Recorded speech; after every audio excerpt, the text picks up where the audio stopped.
Hi, this is Matt on the Moon Lambo channel. Few real quick things right out the gate before I get into the content of this video. First of all, I do not make price predictions. I'm going to put something. I'm going to put a dollar value pertaining to XRP in the title of this video, and I'll probably do it in the thumbnail too. But I promise you, in addition to this not being a price prediction, it's also not clickbait. It's just a really interesting topic that, and frankly, I find this more interesting than a price prediction.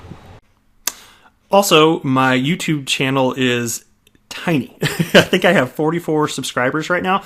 So before we get rocking and rolling here, I did want to say real quick, if you would be willing to hit like and subscribe, just know that I genuinely appreciate it. So regardless, thanks for watching. But yeah, if you would hit like and would hit subscribe, I'd really appreciate that.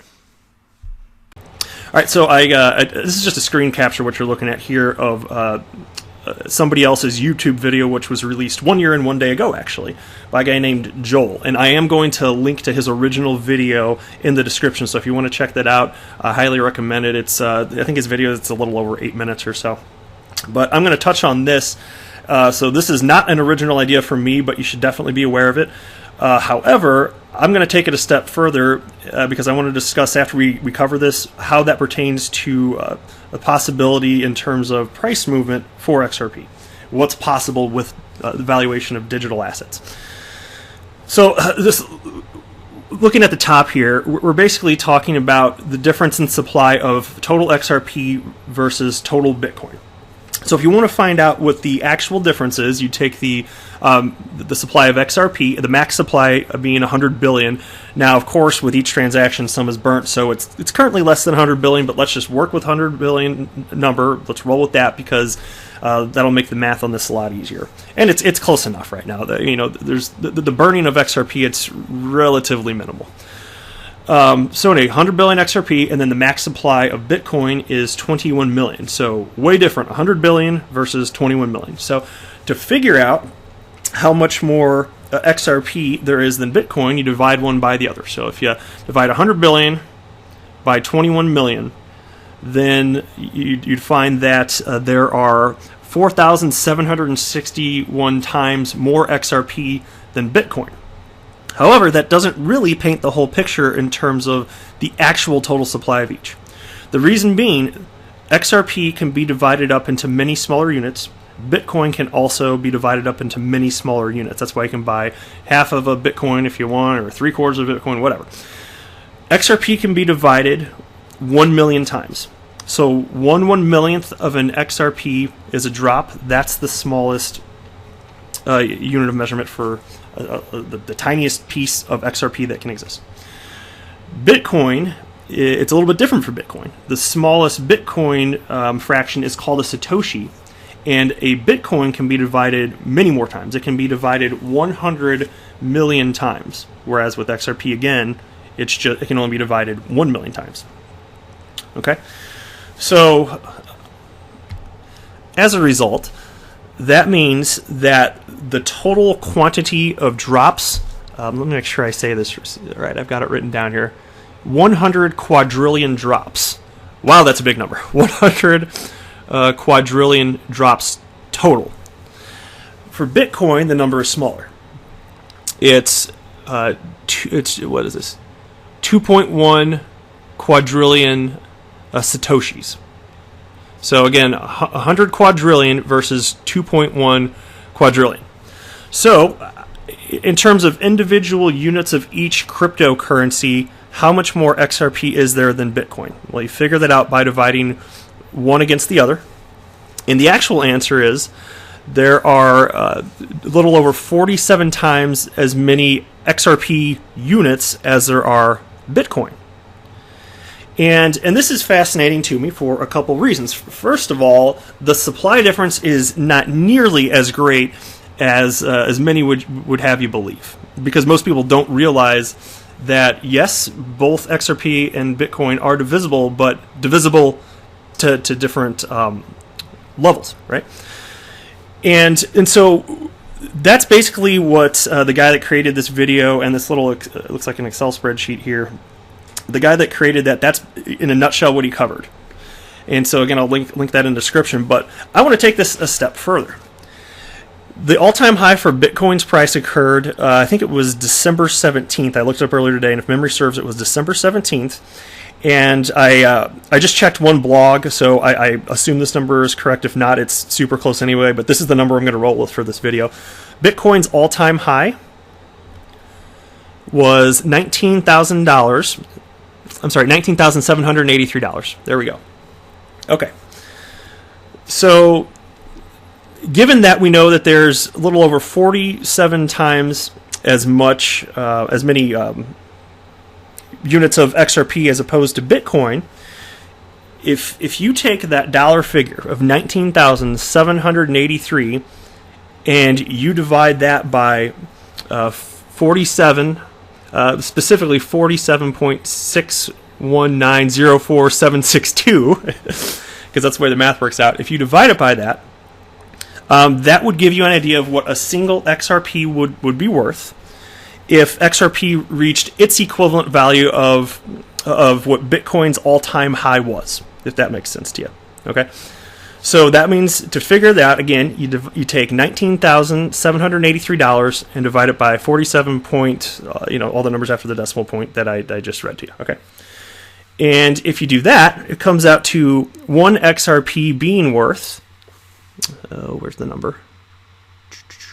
$415.44. Again, so let me repeat that. If XRP were to hit its equivalent high, what Bitcoin had, the value Bitcoin had at its all-time high, then one XRP would be worth $415.44. And so the reason this is fascinating to me, and again, it's not a price prediction. The question is, for me, it's like before Bitcoin hit that all-time high, it was an unknown if a digital asset could be valued with as many individual units as Bitcoin has, if a single Bitcoin could be valued at 19,783. Is it possible for humans to put that price tag on it? And we can say definitively the answer is yes, that actually happened. So you can also say, if XRP had an equivalent all-time high, which it hasn't, but if it did, we can say definitively what that would be. It would be $415.44. And so it's neat to know humans are capable of valuing individual units of digital currency at that price, because it's already happened. Now, that being said, just because that happened with Bitcoin, that's not a good reason to assume that it would happen to XRP, because there are other factors to take into consideration when talking about max price potential. It also comes down to actual utility. Good news is, if you're an XRP supporter like me, there's a lot of utility. Okay, I also understand that the market cap would be astronomically huge if XRP actually did hit that number of $415.44. The market cap for XRP would be over $41 trillion at that point.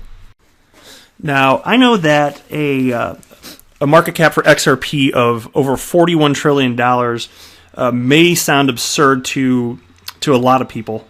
And look, I don't know that it's ever going to hit that, but don't assume that something is impossible just because it's never happened before. I think it is possible. Not a prediction, but I think it actually is possible. In fact, I'd be surprised if when this is all said and done, if XRP didn't have a market cap in the trillions. To what degree, how many trillions, I don't know. But I can't imagine it not being valued in that way. There are over 2,000 cryptocurrencies out there, and that is way too many. I think over the coming decades, whether it's 5, 10, 15, 20 years or more, I think you're going to see most of these cryptocurrencies go away. And frankly, many of them, why do they even have a value attached to them? Some of these projects, maybe they're perfectly fine projects that these cryptocurrencies have attached to them, but they don't need the coin part, the value part attached to it. And in fact, a lot of these cryptocurrencies, for their stated purposes, don't even necessarily need to run on a blockchain. And in some of these instances, you'd be maybe even better off just using a traditional database. Of course, then people wouldn't flood money into it. If you're like, here's my project, I'm going to run it on a database. Yeah, okay. So I understand what's going on here. A lot of this is a money grab, but I think that there are going to be X number of coins, probably not too many of them, and they're going to serve legitimate purposes. And I think that one that's going to have staying power is XRP. And so while I'm not willing to make a price prediction, and I don't know exactly how this is going to unfold with any level of detail, I'm confident that it's going to be big. I'm confident that XRP is going to be adopted globally. So we'll see how it all shakes out. It's a fun ride, and I love watching all the developments unfold on a daily basis. So anyway, again, I'm going to link to the original video, the guy that came up with this, in the description. I do encourage you to check it out. And I actually looked at him. I was like, I wonder if he has any other content. He's got one other video, so he's got 2 videos total, and unfortunately, only one of them is about cryptocurrency. So I don't know. He's pretty good with his description, though, and I kind of wish that he had the desire to make more videos, because I'd love to follow this guy. He's pretty good at explaining stuff. So anyway, I'll leave it at that. Thanks so much for watching, and I'll end this video the same way I seem to be doing in every video. I am not a financial advisor. Do not buy or sell anything because of anything that I say or write. That would be a very, very, very bad idea. Okay? Thanks for watching.